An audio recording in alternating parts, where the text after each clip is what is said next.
Okay, next thing we're gonna do after we get our basic part put together is we wanna make sure that we're covering any seams. This is a spot where water can get in. So I'm not actually gonna silicone it because I'm gonna tear this cap back apart.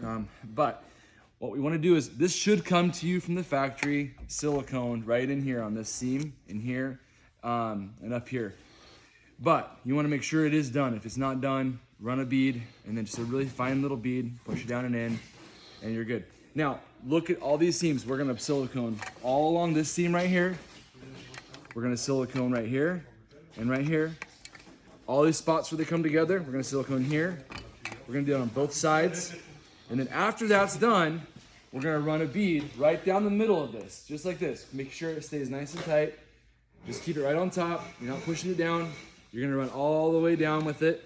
Make it a nice thick bead for this part. Maybe even after you've done your fine bead stuff, snip the tip and make sure it's a nice fat chunk on there. And the reason you want it to be fat is because after that bead's drawn down, then we're gonna take these pieces that are in there. You'll see them here, they're double angled. This is our seam cover.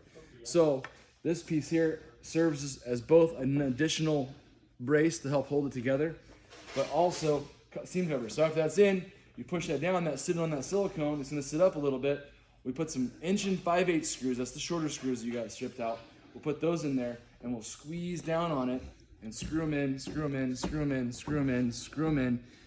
Take silicone, put it right here on this edge so it sticks out. Grab your next one, drop it on like this. Squeeze that silicone into itself again, screw it in, wipe that edge down, make sure that looks good, and continue all the way down. You'll get that whole edge and seam covered. Now, when you're putting this together, especially on these longer ones, it's hard to control. So I recommend either doing it down on the ground or having some sawhorses. In our situation for a video, I did it up here, which regrettably leaves larger gaps than normal. So if you see this right here, which is way excessive, make sure you get that really well siliconed all the way down into it. It's not gonna affect the durability of it. I just wanna make sure water's not getting in there. So, all right.